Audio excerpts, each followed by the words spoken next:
বাঙালি আর কি কি খাবে? খাও খাও, বিশ্বরে দেখে দাও তোমরা আর কি কি আইটেমের খাবার খেতে পারো। তো আজকে কাঁঠাল দিয়ে পান্তা ভাত খাবো, নতুন ধানের চাউলের পান্তা ভাত। তার সাথে আছে পাকা কাঁঠাল, খুবই মিষ্টি কাঁঠালটা, অনেক সুন্দর। কাঁঠালের রোয়াগুলা দেখলেই শান্তি, অনেক হলুদ কালার। মোবাইলে আমার সুন্দর না আসুক, কিন্তু এমনি মানে সরাসরি দেখতে খুবই সুন্দর লাগছে। কাঁঠালগুলোও মিষ্টি, ভাতগুলো খাইতে খুবই ভালো লাগতেছে। আসসালামু আলাইকুম, কেমন আছেন সবাই? আশা করি ভালো আছেন। আল্লাহ তাআলার অশেষ রহমতে আমরাও সবাই ভালো আছি। তো আজকে দুই পদের তরকারি রান্না করব, কচুর লতি দিয়ে নোনা ইলিশের মাথা আর নোনা ইলিশ দিয়ে পেঁয়াজ দিয়ে ভুনা করব। আর সাথে তো অন্যান্য তরকারি আছে, সেগুলো দেখাবো না, শুধু নোনা ইলিশ দিয়ে কী কী রান্না করি ওইগুলাই দেখাবো।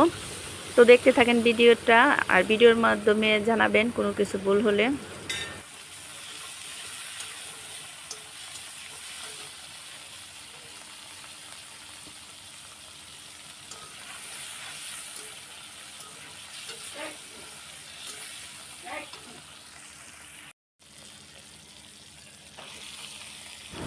সরিষার তেল দিয়ে আমি রান্না করতেছি। প্রথমে তো নোনা ইলিশগুলো তেলের মধ্যে ভালোভাবে ভেজে নিলাম। এখন আবার দিয়ে দিব পেঁয়াজ রসুন, এগুলো কেটে রাখছি, এগুলা দিয়ে দিব।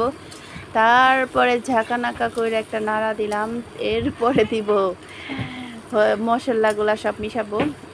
বেশি কিছু দিব না, কারণ রসুন অনেকগুলা কুচি করে কাইটা দিছি।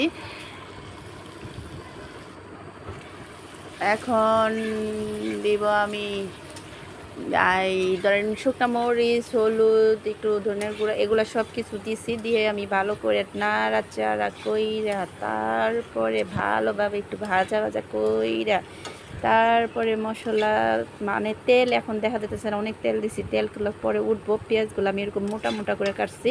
শুটকি ভুনা করলে আমার এরকম পেঁয়াজ মোটা মোটা করে দিলে ভালো লাগে। তো পানি দিয়ে দিলাম, ভালোভাবে ভাজা ভাজা হয়ে গেছে। এখন আমি পানি দিয়ে দিছি। এর মধ্যে আমার এই নোনা ইলিশের ভুনাটা হইতে থাক ভালোভাবে, আর একটু ভাজা ভাজা করবো লাস্ট ফিনিশিংয়ে। তো এই নোনা ইলিশটা কাউসার বাবা বসে রয়েছে, নোনা ইলিশ হইব তারপরে ভাত খাইব।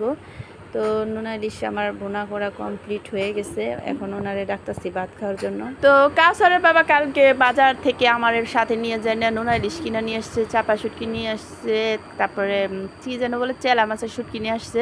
তো নোনা ইলিশটা চাঁদপুরের ইলিশ বলছে, এর জন্য আর কি খাইতে চাইছে যে আজকে ভুনা করবা, তো আর লতি দিয়ে রান্না করবা। তো খাইয়ে দেখবো কীরকম টেস্ট আর গ্রান কীরকম। তাহলে ভালো থাকলে আবার পরবর্তীতে নোনা ইলিশ নিয়ে আসবো, কারণ উনি বেশিরভাগ নোনা ইলিশ আনে না, কারণ একবার আইনা ধরা খেয়েছিল, এরপর আর আনে না।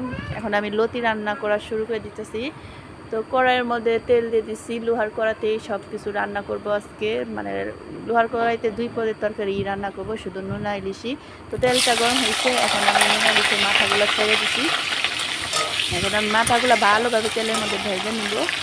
মাথার সাথে কিন্তু কয়েক পিস ঠান্ডাও আছে, মানে পিসও আছে।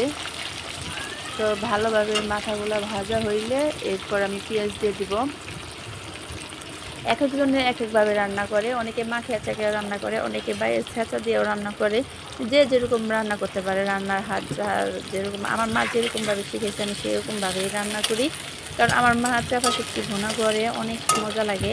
তো সেরকমভাবে আমি ভুনা করি। মাশাআল্লাহ, কোন দিনও কেউ বলতে পারেনি চাপা শুটকি আজকে রান্নাটা ভালো হয়নি। যতবারই আমি চাপা শুটকি ভুনা করি ততবারই সবার প্রশংসা পাই।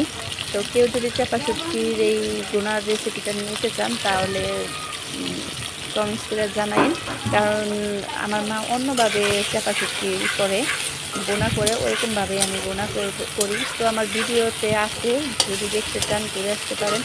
আর একটা করে সাবস্ক্রাইব করবেন আর কমেন্টস করে জানাবেন ভিডিওর মাধ্যমে যে কীরকম হলো রান্না বান্না। তো আপনারা যদি একে অপরকে কমেন্টস না করেন, ভিডিও না দেখেন, তাহলে তো আমরা কেউ এগিয়ে যেতে পারবো না। তো এই যে লতিগুলা কাঁঠালের বিচি দিয়ে রান্না করব। তো দেশি লতি তো ভয় লাগতেছে গলায় ধরে নাকি, আর জানি না গলায় ধরবো নাকি, অনেক দিন ধরে লতি খাই না, গলায় ধরার কারণে কচু লতি গলায় ধরে, পানি দিয়ে বিক্রি করে, পানি থেকে উঠে আয় না, তাই আর খাই না, আর কি ঘৃণা লাগে। তো যারা বুনে তারা আছে কয়েকজন পরিচিত, বললে আয়না দেয়। তো এখন এই লতিগুলো একটু ভাপ দিয়ে নিব, যদি বাইচান্সে গলায় ধরলো। তো আমার নোনা ইলিশের মাথাগুলা সমস্ত কষানো হয়ে গেছে ভালোভাবে, অনেকক্ষণ ধরেই কষাইছি। এসব ভাজাভুজি লোহার কড়াইতে ভাজলে ভালো হয়, মানে লাইগা লেগে ধরে না। তো ওই যে ভাপ দিয়ে রাখছিলাম কাঁঠাল বিচি দিয়ে, এখন আমি চড়িয়ে দিলাম।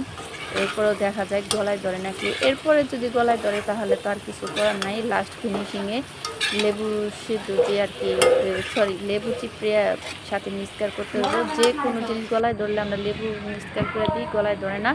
তো বিশ্বাস করবেন না, লতিটা রান্নার সাথে সাথে আমার এক বাটি তরকারি হয়েছে, পুরা আধা বাটি শেষ, আধা বাটির বেশি শেষ, শুধু এখন আমার জন্য রয়েছে। তো আমি পরে ভয়েস দিতেছিলাম, তো এর জন্য আপনাদের জানাইলাম। এটা তো রান্না করে নামাইছি। তো কচির লতিটা এত মজা হয়েছে, যা বলবো, যে না খাইছে সে মিস। ধন্যবাদ, সবাইকে ভালো থাকবেন।